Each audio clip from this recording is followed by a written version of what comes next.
Hello and welcome back to this Downfall Idealistic Crusade. This video will be a very short one, just detailing the 3 new additions to my Hardy Boys shelf. I try to wait until at least I have 2 or 3 books before doing another video because it's just very sporadic when I find titles out in the wild that I don't have for my collection or various upgrades and things.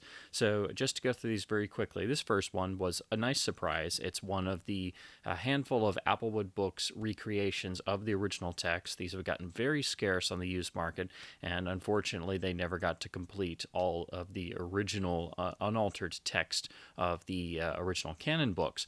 And the higher up you go in the series, as I've detailed in my other videos, the rarer they get. And the last couple books are extremely rare. Some, I think, only got like maybe 1,000 copies or less printed, and of course go for major bucks online. So anytime I can chip away at it, I'm very happy to. This one's in decent shape. It's got a little bit of crinkling on the primarily the top of the dust jacket, and there's a little bit of spine separation, a little bit of spine curvature, but overall in really nice shape, especially for the couple bucks I paid for it. So this is the Applewood recreation or replica of the original Book 6, The Shore Road Mystery, with the original art. Of course, it's got their gold stamp that was unfortunately marring the art on all these, but it helps you differentiate between the Applewood books and the originals. And of course, really nice dust jacket with the Applewood Books logo. It matches the spine of all the others, as does the rear cover design. You can see that what I was talking about before, there's a little bit of curvature and a little bit of spine separation, but nothing bad. And again, these are so incredibly difficult to find these days that especially for the $5 I paid for this in a bookstore, I was like, okay, yes, one more, because again, I have a handful, but it's just increasingly difficult to find these, especially you don't usually come across them just sitting on a bookshelf in a used bookshop somewhere. It's got the usual great wonderful paper stock, and they recreate the original photo enter on this nice glossy paper. It's basically like a photo paper, and then the original text block and the actual font is recreated perfectly.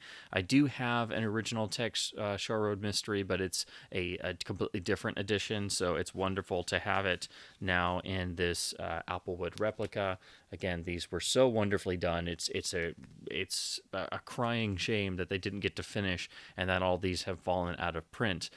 This is one of the harder to get of the first 10.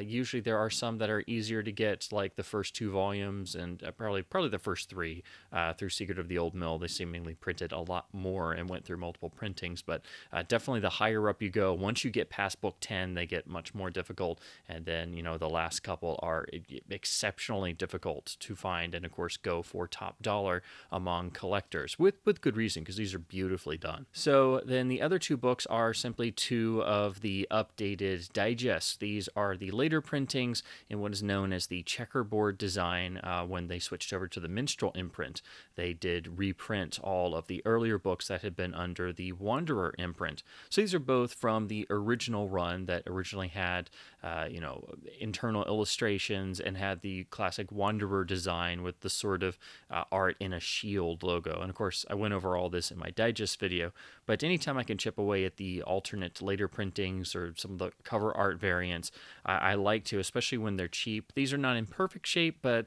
each was less than $1, and I'm not just going to leave a Hardy Boys variant that I don't have if it's in decent shape, and especially if it's less than $1. How can you go wrong?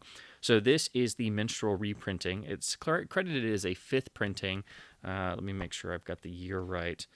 Yeah, July 87, first Minstrel printing, and then on the codes it's identified as a 5th printing. But this is the first of the digest, book 59, Night of the Werewolf. This is the updated art. It's actually quite striking. I love the very bold green of the background. It gives a very eerie feel, and then of course a very realistic painting of a wolf, and then the matching design to go with the rest of the what is again commonly known and referred to as the checkerboard pattern in terms of how these looked under the minstrel era.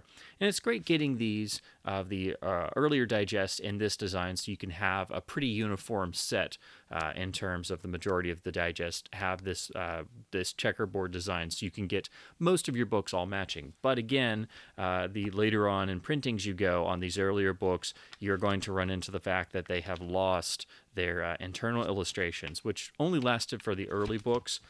But by the time you get a minstrel copy like this, it does not, of course, have any of the internal illustrations. You can flip through and, of course, see it doesn't have any. Some of these did retain these for a while, but eventually, by the time you got to the mid to late 80s, they were long gone. Then the other one I got was book 64, which is Mystery of Smuggler's Cove. Again, a little bit of wear, but still in pretty good shape. And again, it was less than $1. So I try to chip away at the cover art variants when I can. Some of the digests have 3. Some, I think, actually have 4.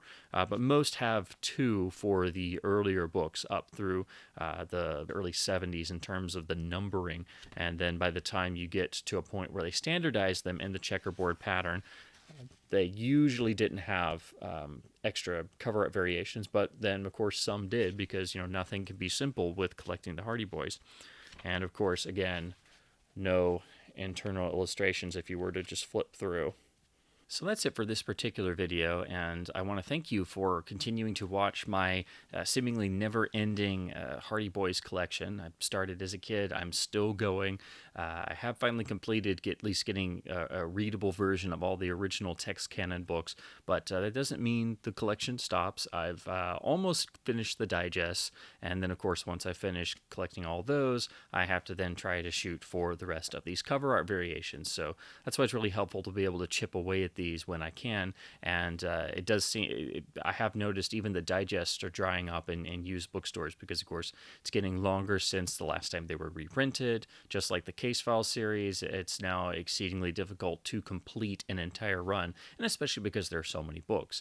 And also now the later series from Undercover Brothers onward can be difficult to find because, again, they stopped printing them, and it just depends on what you can find on eBay or in used bookshops. So it's one of those fun things to continue collecting, and there's so many variants, and then, of course, getting both runs of text in the original canon books. So there's a lot of stuff to focus on, and that's why I try to keep chipping away at least documenting in video form my journey of trying to at least complete the way I want to have my Hardy Boys shelf of having of the main primary series, every volume, every cover art variation, and of course both texts for the original canon books. So it's going to be something that I will be continuing to do whenever I stumble across new books in stores, or maybe find a nice lot of books on eBay to maybe upgrade a few and chip away at a few more titles I need. So as always, thank you ever so much for watching. Definitely keep reading physical books, keep supporting your local independent bookstores and used bookshops, and never be afraid to fully engage in childhood nostalgia.